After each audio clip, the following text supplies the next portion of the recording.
To get the dealer's cost, a list of rebates, plus discounted interest rates, click on the Car Cost Canada tab at any time during the video. Car brands frequently use the term flagship as a means to show off their most radical and most expensive model. This is the term frequently used to show off what the brand is capable of doing. For Lexus, their flagship is the LS and the LC. Those are the top of the Lexus pyramid. And in front of me today is the 7th generation 2019 Lexus ES 350. Now that's hardly the last time I'm going to mention LS in this video, as there are a lot of elements that carry over from that luxury limousine over into this mid-size executive sedan. The ES has a lot of relation to the Toyota Camry more specifically, but for this generation, it's based upon the all-new Toyota global architecture. So it does have relation to the Camry and the Avalon, but now it's its own vehicle, heavily influenced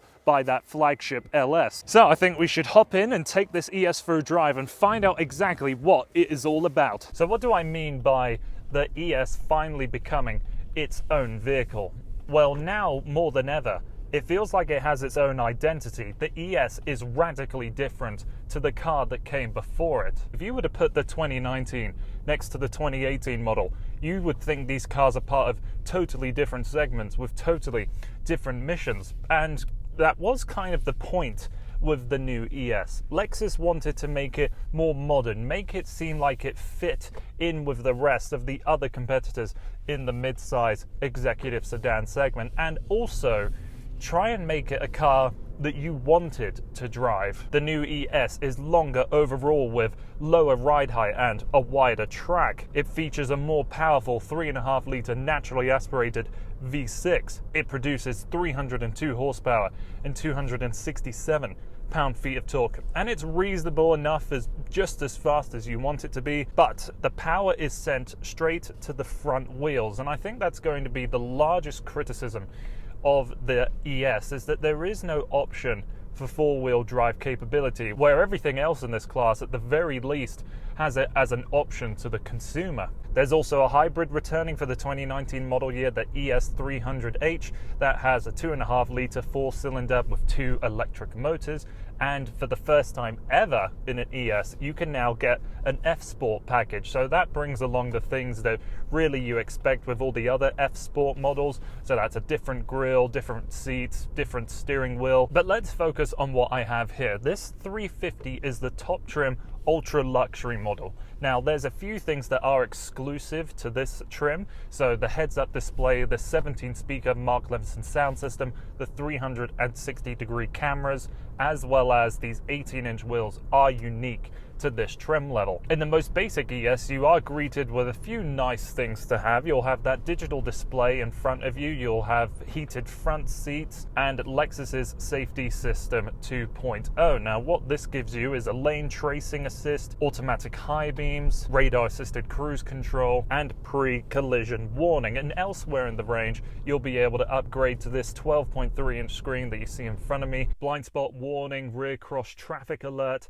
heated and ventilated front seats, sunshade for the rear passengers and for the rear glass. The dominant factor of the interior is this 12.3-inch screen, and rightfully it's so. It is bright and beautiful. The colors are sharp, and this is the first time in a Lexus that we get Apple CarPlay integration. No Android Auto as of yet. Alongside all of these new Toyota and Lexus products, Apple CarPlay is coming first. Hopefully Android Auto comes along in the future, but it is critical to note with this ES, if you go for the most basic trim, that has an 8-inch screen, and that does not have Apple CarPlay compatibility. So if you want that, upgrade to the next level, which is the premium, and you'll get this 12.3-inch screen. The layout of the screen with the analog clock besides is reminiscent of the LS, as a few other things are. How we have the different driving modes up here on the stalks above the instrument cluster. The steering wheel is taken straight and out of the LS, like the door handles and the indicator stalks. The steering wheel is almost exactly the same. I should correct myself, because with this we have these plastic paddle shifters behind the wheel, which will change the 8-speed automatic gearbox if you ever want to change into your manual shifting. I have no complaints with the gearbox at all, but in the LS these paddles were made out of metal and they were so lovely to the touch and had this fantastic movement. These are fine, but after experiencing the LS, I really wish they were here too. The way the climate control buttons are set up here, and the buttons are so tactile, they're approaching really the best in the business.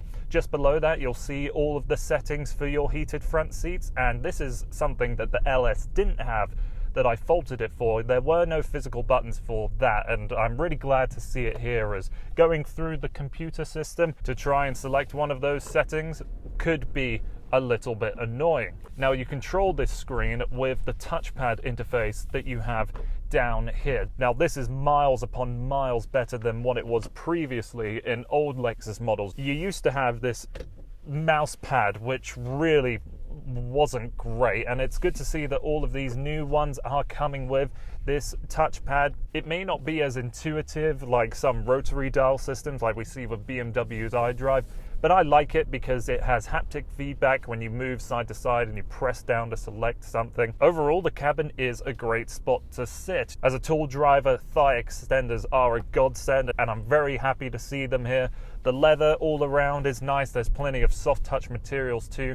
You can find some harder spots at the bottom of the door cards, along the center tunnel here, and just right in front of the screen. No serious complaints when it comes to material quality. It is nice to know that there's this padding alongside this center tunnel, so you can rest your leg up the sides and not worry about it getting bruised. There's also this subtle detail in the leather for the center console and the door cards. There's this little waved pattern, and you can just feel it to the touch. It's really hard for my camera to pick it up.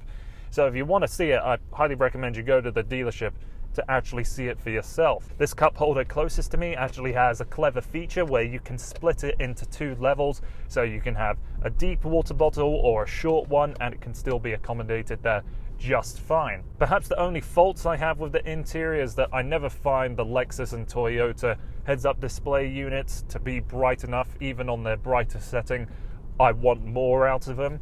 And then the way that we have this front cup holder set up beside the USB plugs, find it a bit daft how it couldn't be cut into 2 so we could have a separation for the USB plugs and the cup holder. I'd love to have that covered up, but if you do use your iPhone for Apple CarPlay, you have to plug it in there, so that means you'll never be able to close it.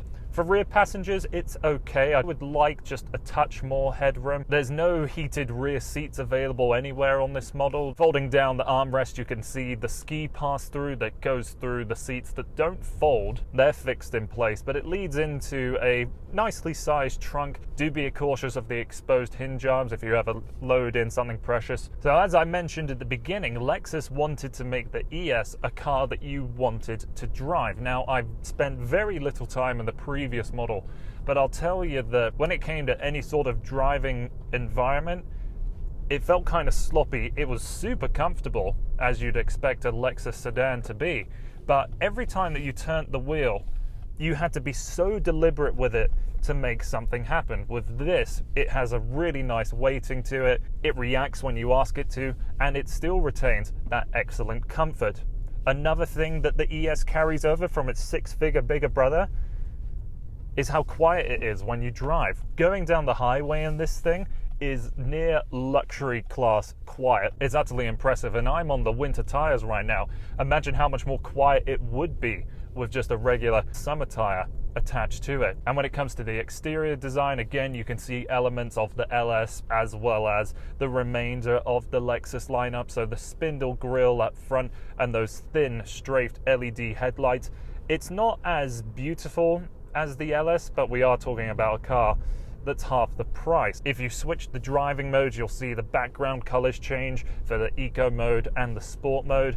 Eco mode does kind of exactly what you would expect. It makes the throttle just a bit numb and it wants to shift gears sooner. And then sport mode, I don't notice the steering getting that much heavier, but it feels more elastic. It wants to return itself to center more readily. It is a stretch to call this thing a sports sedan, but it is miles ahead of the car that came before it. In this past week in Canmore, it has been a very snowy week. The roads are quite slushy and wet, and there's been a couple moments of missing out on that four-wheel drive traction, but no scares. Nothing has made me think, oh God, I wish I was in the equivalent BMW with xDrive or Audi with Quattro. In the mid-size executive sedan segment, this ES is making a statement with its superb materials and fit and finish for the interior. The all-around really refined driving experience is what contributes to a very well-sorted vehicle. I really do think that the biggest issue with this ES is that there is no ability to have any sort of four-wheel drive system added to it. But I do highly recommend you to break down your daily driving use of a vehicle such as this. Do you really need four-wheel drive? Because if not, I think you should really consider owning this Lexus ES for all of the abilities and for everything that it carries over with the Lexus brand. I think we're looking at the flagship of the mid-size executive sedan segment. To me, the new ES is the LS of its segment. So that's been everything from me. Thank you so much for taking the time to watching this video here on Motormouth. My name is Max Landi. Thanks for watching. Car Cost Canada provides the dealer cost, a list of rebates, plus discounted interest rates. The link is in the description below.